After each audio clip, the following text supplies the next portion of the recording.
السلام علیکم دوستو، آج پھر حاضر ہوا ہوں ایک اور کہانی کے ساتھ۔ مگر اس سے پہلے اگر آپ نے ہمارے چینل کو سبسکرائب نہیں کیا تو ہمارے چینل کو سبسکرائب کریں، ہماری ویڈیوز کو لائک اور شیئر کریں، بیل آئیکن کو دبا دیں تاکہ ہماری آنے والی ویڈیوز کی نوٹیفیکیشن آپ کو ملتی رہے۔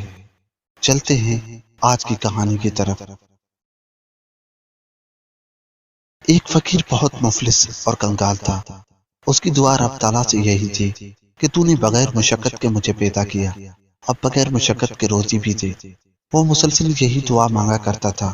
اللہ تعالیٰ نے اس کی دعا قبول کی اور اس کو خواب آیا کہ تو ردی والی کی دکان پر جا، وہاں تجھے بوسیدہ کاغذ کا ایک ٹکڑا ملے گا، وہ لے کر آ اور اسے تنہائی میں پڑھ۔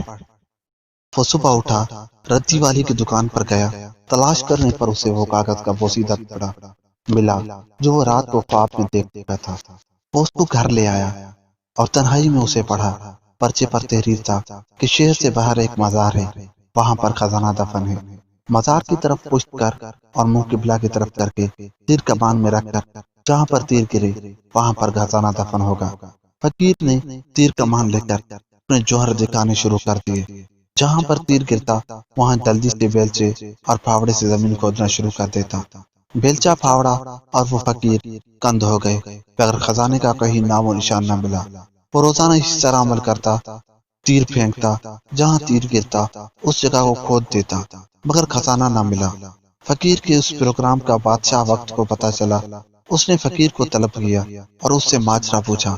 فقیر نے سارا واقعہ کہہ سنایا اور کہنے لگا، جب سے خزانے کا پتہ پایا ہے تلاش میں ہوں، خزانہ تو نہ ملا، سخت تکلیف اور مشقت میرا مقدر بن گئی ہے۔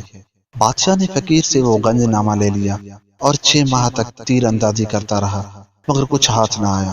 بادشاہ سلامت نے بھی مایوس ہو کر وہ گنج نامہ فقیر کو واپس کر دیا۔ فقیر نے پھر اللہ تعالیٰ سے رجوع کیا، عاجزی و انکساری اور آنکھیں اشک بار کر کے دعا کی، اے اللہ تعالیٰ، یہ عقیدہ میری سمجھ سے بالاتر ہے، میں اس راز کو نہ پا سکا، تو خود ہی کمال مہربانی سے اسے حل فرما دے اور مجھے خزانے تک پہنچا دے۔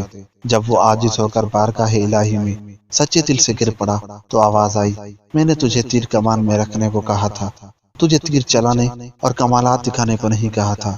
خزانہ تیرے پاس تھا، تیرے قریب تھا، تو تیر اندازی کے سفر میں اس سے دور ہوتا گیا۔ خدا کی ذات کو اپنے اندر، اپنے دل میں تلاش کر، جو شہرک سے بھی قریب ہے۔ اپنے من میں ڈوب تو خزانے تک پہنچ جائے گا۔ اس کے کرم سے گنج نامہ تو مل جاتا ہے، مگر انسان جلد بازی، چالاکی اور ہوشیاری سے پانے کی کوشش کرتا ہے۔ یہ جوہر عاجزی، انکساری اور من میں تلاش کرنے سے ملتا ہے۔ یہی ہے وہ خزانہ جو اس فقیر کو نہ مل سکا۔ دوستو، ملتے ہیں کسی اور ویڈیو کے ساتھ، تب تک کے لیے خدا حافظ۔